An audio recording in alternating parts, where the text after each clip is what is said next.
Assalamualaikum warahmatullahi wabarakatuh. Hello everyone, apa kabar kalian semuanya? I am sure, saya yakin kalian dalam keadaan yang baik-baik saja, dalam keadaan sehat walafiat dan tidak ada kekurangan apapun. Dan juga dalam keadaan pandemi ini kalian dalam keadaan baik, dalam keadaan sehat, dan juga masih tetap semangat untuk belajar walaupun dengan situasi pembelajaran jarak jauh atau daring.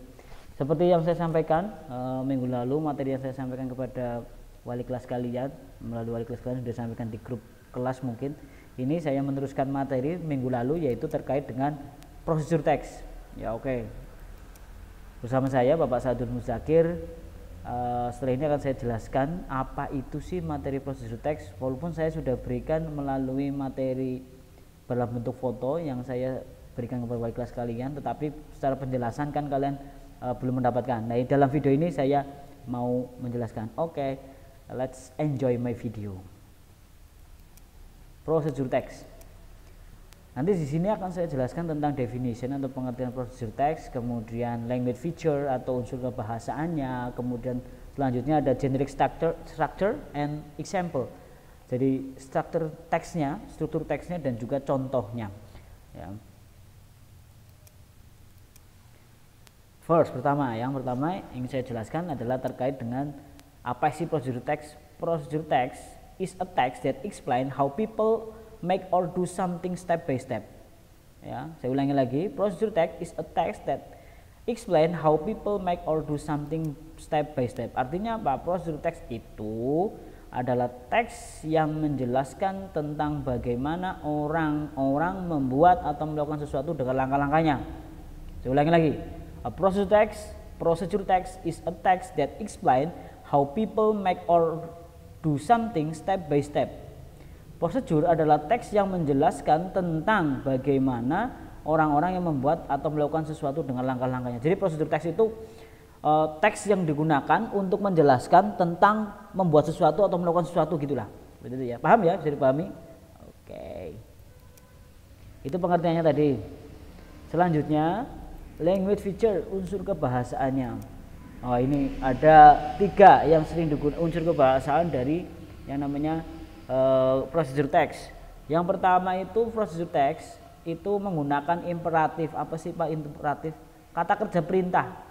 Dulu di kelas 7 itu sudah kalian pelajari itu kata kerja perintah. Contohnya close the door, open the window. Itu ada kata kerja open, close, itu kan kata kerja. Nah, di sini digunakan ini. Contohnya misalkan add 2 spoons of sugar into glass. Jadi yang huruf miring dan juga bercetak tebal ini, add, itu kan artinya tambahkan. Jadi add 2 spoons of sugar into glass. Jadi tambahkan 2 sendok makan gula pasir ke dalam gelas. Kata add, tambahkan, ini adalah imperatif, kata kerja perintah, tambahkan. Ya, tambahkan, kan memerintahkan gitu ya. Kemudian yang kedua, stir well, aduklah dengan baik. Well itu dengan baik ya. Kata stir, aduklah adalah imperatif. Stir ini bercetak tebal.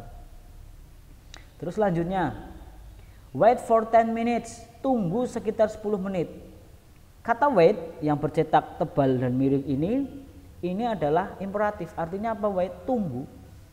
Ya. Jadi si penulis itu membuat kalimat perintah kepada yang mau melakukan, yang mau praktek tata cara atau prosedurnya itu dengan kata kerja perintah. Terus kemudian yang kedua menggunakan noun phrase, kata benda yang mempunyai sifat. Di kelas 8 ini sudah. Ya, di kelas 8. Itu ada thick layer, lapisan yang tebal. Jadi thick ini tebal, layer itu lapisan, jadi lapisan tebal. Ground peanut, kacang tanah. Ya, ground ini sifat, peanut ini kacang. Ground ini kata sifat menunjukkan hidupnya. Ground di tanah. Terus a tight knot, sebuah tali yang ketat.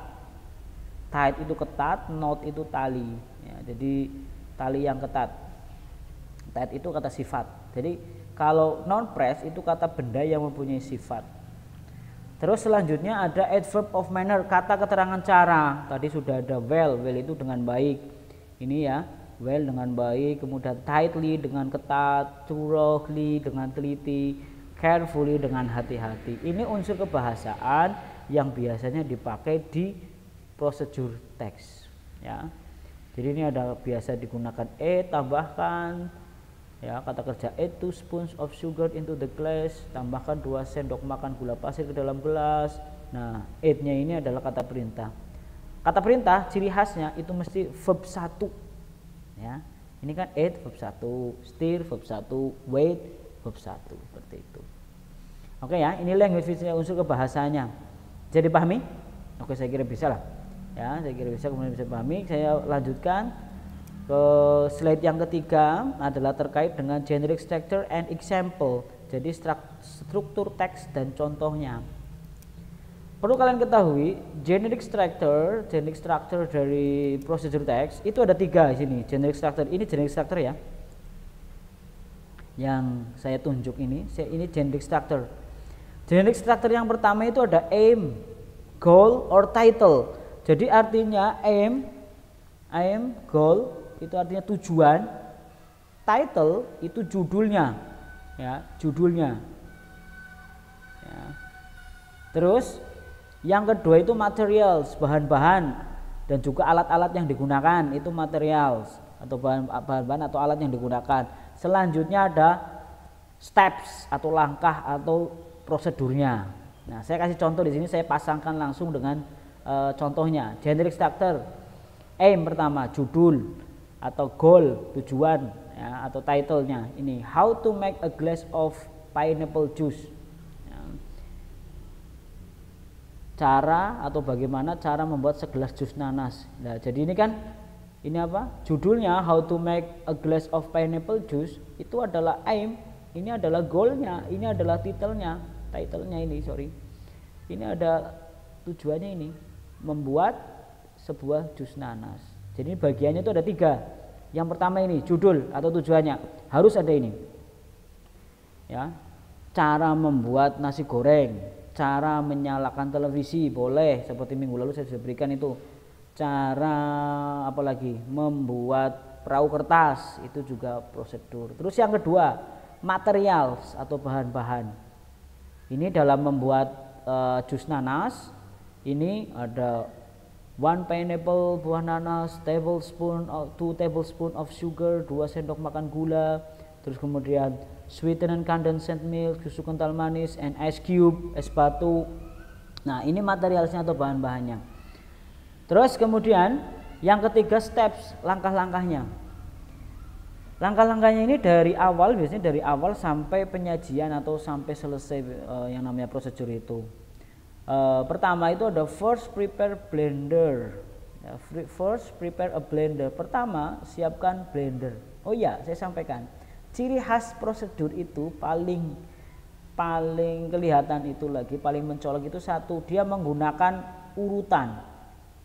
First, ada second, ada next, ada after that, ya, ada finally. Ini sering sekali, mesti kata-kata ini sering digunakan ketika di dalam prosedur teks. Saya ulangi lagi, ada first, pertama-tama, second, kedua, and then, dan selanjutnya, next, selanjutnya, after that, setelah itu, finally, akhirnya. Nah, ini sering digunakan. Ini materi ini sudah saya sampaikan dulu sebelum PHB, tetapi saya ulang lagi untuk lebih memperdalam lagi di setelah PHB ini, karena memang dulu belum saya jelaskan terkait dengan ini. Ya. Jadi mumpung ini saya membuat video, jadi saya jelaskan. Ya, tadi terkait dengan stepnya, ya, langkah-langkahnya ini, ya, langkah-langkahnya ini tadi ada ciri khasnya, menggunakan first, second, next, after that, terus finally, apalagi and then, dan kemudian. Nah, ini ciri khasnya lagi. Step dia juga biasanya menggunakan, tadi saya sampaikan, kata kerja imperatif, ya, kata kerja perintah.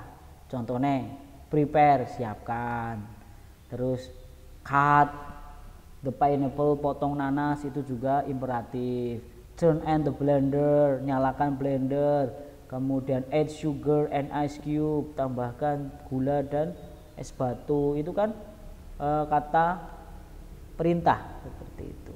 Bisa dipahami ya?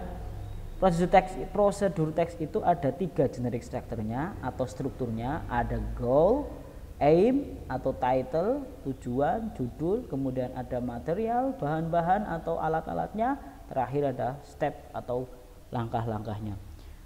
Bisa dipahami? Oke, kalau ada pertanyaan silakan hubungi saya di nomor WA saya, pasti sudah punya semuanya kelas 9 seperti itu. Oke, thank you for watching my video. Sampai jumpa di pertemuan selanjutnya, di video-video saya selanjutnya terkait dengan materi bahasa Inggris. Thank you for your attention and assalamualaikum warahmatullahi wabarakatuh.